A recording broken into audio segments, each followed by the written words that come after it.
샬롬. 자, 말씀 묵상 Q&A 시간입니다. 말씀 묵상을 돕기 위해서 말씀 안에서 질문하고 그 질문에 대한 대답을 찾아보는 Q&A 시간입니다. 오늘 본문은 창세기 49장 1절에서 18절 말씀입니다.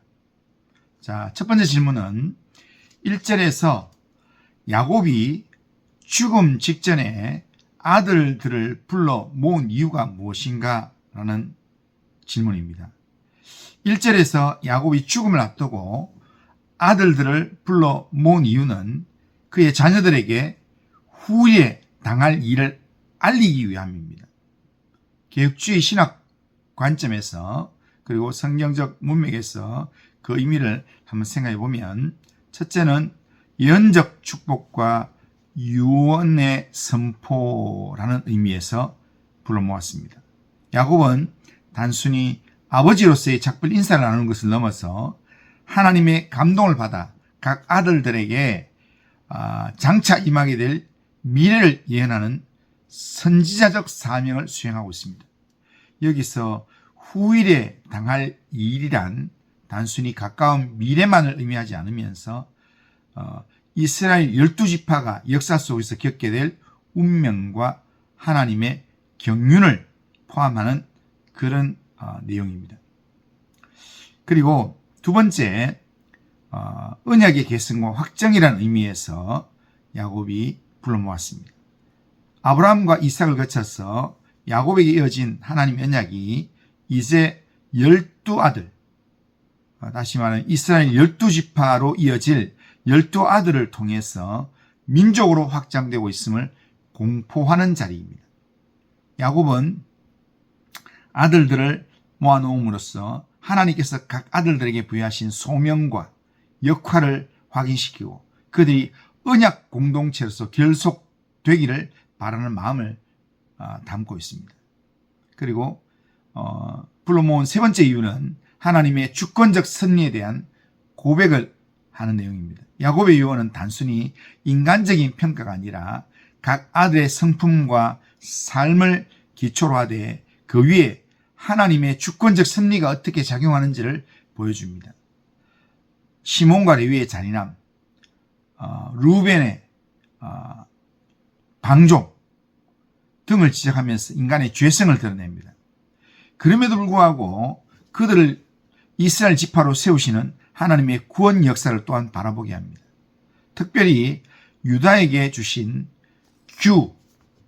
그러니까 통치권에 대한 예언은 메시아의 오심을 예견하는 중요한 신학적 지침이 됩니다. 목회적 관점에서의 내용을 보면 이 야곱이 아들들을 불러 모은 행위는 오늘날 성도들에게도 교훈이 됩니다. 야곱은 죽음의 순간에 세상적인 재물이나 지위를 남기기보다 하나님의 약속과 말씀을 아들들에게 유산으로 물려주었다는 겁니다. 또한 야곱은 평생을 하나님과 씨름하며 연단된 삶을 살았고 마지막 순간까지 하나님의 말씀을 붙들었습니다. 이것은 개혁주의 신학이 강조하는 하나님 중심, 말씀 중심의 삶이 마지막 호흡까지 이어져야 함을 잘 보여준다 할 수 있습니다. 결론적으로 야곱의 부르심, 야곱의 이 불러 모음은 자신의 인생을 주관하신 하나님의 신실하심을 자녀들에게 증거하고 그 언약의 바통을 다음 세대에 엄중하게 넘겨주기 위한 결단과 순종의 현장이라 할 수 있겠습니다. 자, 두 번째 질문입니다. 두 번째 질문은 8절 이하에서 유다가 큰 축복의 예언을 받게 됩니다. 그러니까 유다가 그런 큰 축복의 예언을 받았던 이유가 무엇인가 라는 겁니다. 8절 이하에서 유다가 야곱으로부터 강력한 축복과 통치의 예언을 받은 것은 유다가 보여준 구속사적인 변화, 그를 향한 하나님의 주권적 선택이 결합한 결과라고 할 수 있습니다. 자, 몇 가지 이유를 살펴보면, 첫째는 유다의 회개와 책임의식에 대한 이 인격적 성숙에 대한 응락이라 할 수 있습니다. 유다는 초기에는 요셉을 팔아넘기는 데 앞장섰던 인물 중에 하나입니다. 그러나 그의 생애 후반부에 보여주었던 유다의 모습은 철저한 회개와 공동체에 대한 책임의식을 보여주고 있습니다. 특별히 창세기 44장에서 유다는 동생 베냐민을 대신하여 자신이 종이 되겠다고 자원을 합니다. 이는 과거의 과오를 뉘우치고 아버지 야곱의 마음을 헤아리는 성숙한 신앙인의 모습을 보여줍니다. 자신의 안위보다 아버지와 형제들의 고통을 먼저 고려하는 유다의 책임감 있는 모습은 이스라엘 공동체를 이끌어갈 영적 지도자의 자질을 드러낸 것입니다. 두 번째로 하나님의 주권적 선택과 언약의 전성이라는 측면에서 유다의 축복을 볼 수 있습니다. 유다의 축복은 단순히 그 개인의 도덕적 탁월함 때문만은 아닙니다. 르우벤은 아버지 침상을 범하는 범죄를 저질렀고, 시몬과 레위는 잔인함, 폭력의 도구가 되었습니다. 르우벤과 시몬과 레위가 상실한 장자권의 권위가 유다에게로 이동한 것은 하나님의 주권적 은혜의 선택임을 보여줍니다. 야곱은 유다를 향해 규가 유다를 떠나지 아니하며 라고 선포합니다. 이것은 유다 지파를 통한 다윗 왕조가 세워지고 궁극적으로는 다윗의 자손으로 오실 메시아 예수 그리스도의 왕권을 예견하는 것입니다. 메시아 계보의 통로를 말씀하신 것입니다.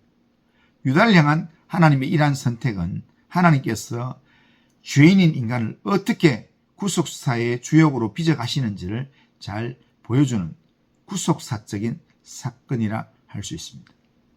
그리고 통치적 권위로서의 승계라는 의미에서 말씀하신 걸 볼 수 있습니다. 야곱은 유다를 사자새끼에 비유합니다.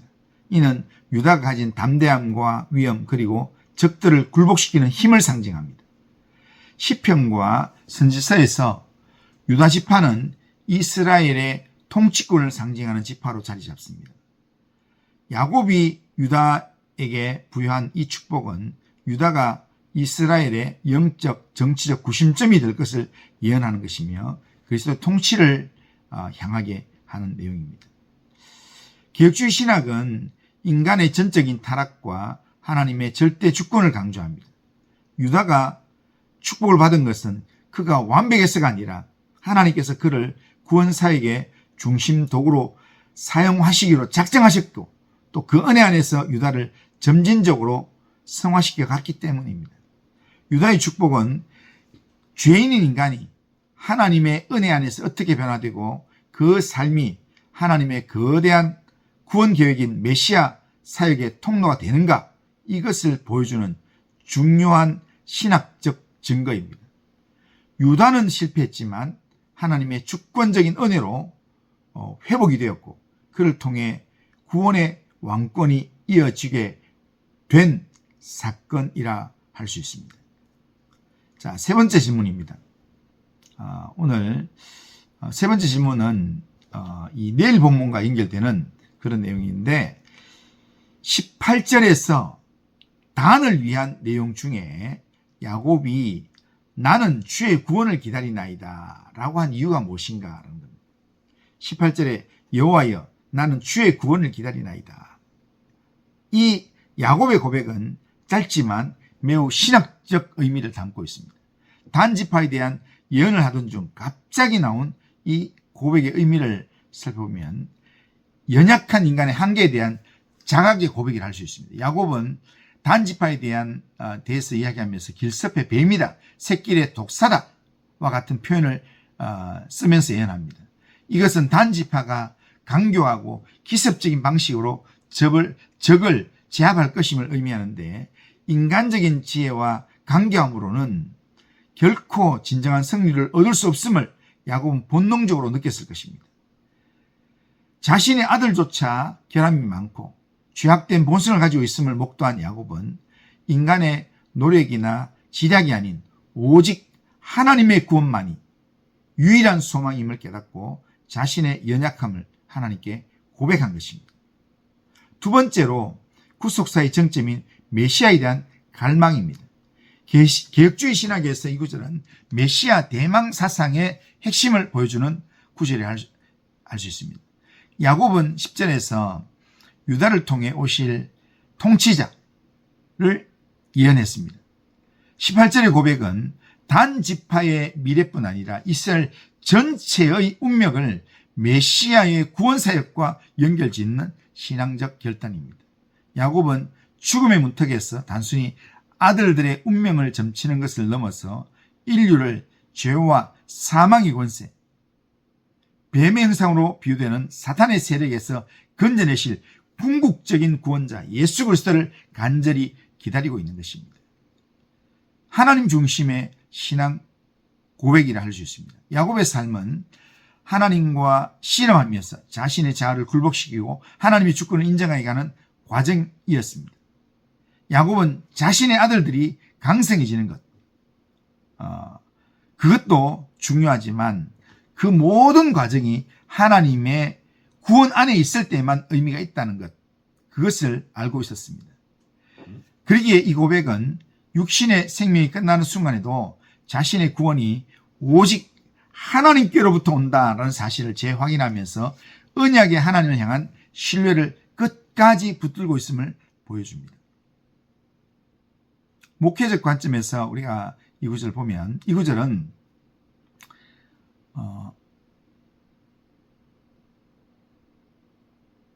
우리에게 중요한 통찰력을 줍니다. 우리는 세상을 살아가며 지혜롭고 치밀하게 사역하고 일하려고 노력합니다. 단지파처럼. 그러나 그 과정에서 인간적인 방법론에 매몰될 위험이 있습니다. 야곱이 사역의 마지막 순간에 자신의 구원을 주님께 맡기면서 주의 구원을 기다린다 고백한 것은 우리의 모든 사역과 인생의 결말은 오직 주의 구원하시는 은혜에 달려있다라는 사실을 상기시킵니다. 이것은 성도들 이 신앙생활을 할 때 결국 우리의 이 신앙의 삶을 인도하는 분은 하나님이심을 우리가 인정하고 목회자인 나 자신도 끝까지 하나님의 은혜만을 바라보아야 함을 겸손한 신앙의 삶을 회복해야 됨을 우리 가르쳐주는 그런 내용이라 할 수 있습니다. 결론적으로 이 고백은 인간의 강교함과 죄악을 뛰어넘어서 오직 하나님의 구원만이 이스라엘의 최종적이고 완전한 소망임을 확신하는 야곱의 성숙한 신앙 고백입니다. 그래서 아들들을 위한 기도 정중앙에 이 고백을 위치시킴으로써 하나님을 향하여서 구원을 바라라고, 구원을 외치라고, 그렇게 야곱은 기도 중에 이 고백을 하고 있는 것입니다. 자, 오늘 여기까지 하겠습니다. 이상으로 말씀 묵상 Q&A 시간을 모두 마치겠습니다. 모쪼록 앞에서 언급한 묵상 Q&A 말씀을 말씀 묵상하는 데 도움으로 활용하시면 좋겠습니다. 오늘도 즐거운 하루 되세요. 말씀 묵상 Q&A 시간 모두 마치겠습니다. 샬롬.